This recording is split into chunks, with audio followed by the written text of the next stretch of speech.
Amreli marketing યાર્ડમાં નવા ધાણાની આવક શરૂ. અમરેલી માર્કેટિંગ યાર્ડમાં 482 ક્વિન્ટલ નવા ધાણાની આવક નોંધાઈ છે. એક જ દિવસમાં ધાણાના ભાવમાં 140 રૂપિયાનો વધારો નોંધાયો છે.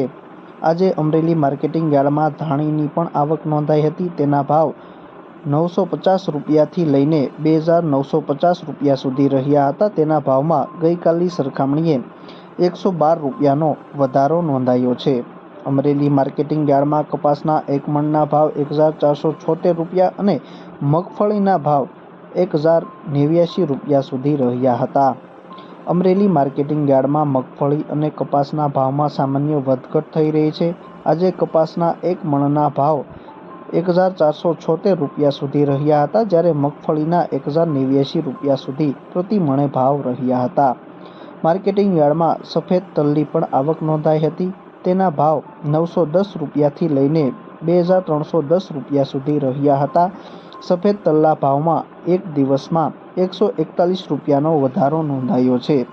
આજે કાશ્મીરી તલની પણ આવક નોંધાઈ હતી. તેના ભાવ 2,000 રૂપિયાથી લઈને 2,200 રૂપિયા સુધી રહ્યા હતા.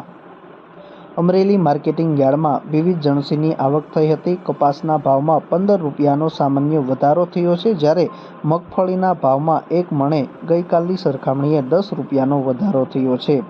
કપાસના એક મણના ભાવ 1,476 રૂપિયા સુધી રહ્યા હતા. અમરેલી માર્કેટિંગ યાર્ડમાં આજે ચણાની પણ આવક નોંધાઈ હતી. ચણાના ભાવ પ્રતિ મણે 981 રૂપિયાથી લઈને 1,051 રૂપિયા સુધી રહ્યા હતા. ચણાના ભાવમાં 4 રૂપિયાનો સામાન્ય ઘટાડો નોંધાયો છે, જ્યારે 2,574 ક્વિન્ટલ ચણાની આવક આજે નોંધાઈ છે.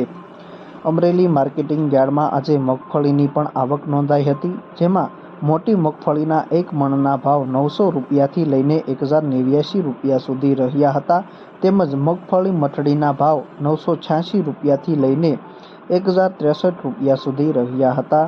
237 ગુણી મગફળીની આવક આજે અમરેલી માર્કેટિંગ યાર્ડમાં નોંધાઈ હતી. માર્કેટિંગ યાર્ડમાં કપાસના ભાવ 790 રૂપિયાથી લઈને 1,476 રૂપિયા સુધી રહ્યા હતા. અમરેલી માર્કેટિંગ યાર્ડમાં સોયાબીનની આવક નોંધાઈ હતી. તેના એક મણના ભાવ 630 રૂપિયાથી લઈને 726 રૂપિયા સુધી રહ્યા હતા. આ સાથે જ માર્કેટિંગ યાર્ડમાં 81 ક્વિન્ટલની સોયાબીનની આવક આજે નોંધાઈ છે. અમરેલી માર્કેટિંગ યાર્ડમાં એરંડાની પણ 93 ક્વિન્ટલની આવક નોંધાઈ હતી. એરંડાના એક મણના ભાવ 1,170 રૂપિયાથી લઈને 1,227 રૂપિયા સુધી પ્રતિ મણે ભાવ અમરેલી માર્કેટિંગ યાર્ડમાં આજે નોંધાયા હતા.